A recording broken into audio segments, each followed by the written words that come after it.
Mr. President, nandito po yung General Manager ng Philippine Ports Authority. Tingnan natin kung nagugutom yung mga stranded doon.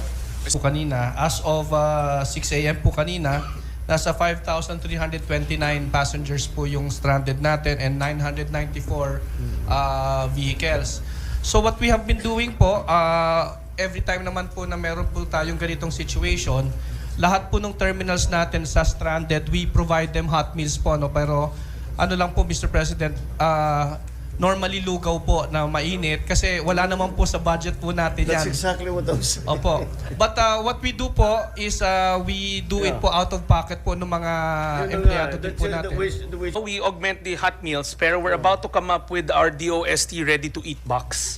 It's a day box na lahat na siya kakainin mo na lang. There are protein bars and all those stuff. Galing sa DOST. So we're about to launch it next month. So yun yung mas systematic way of doing it. But that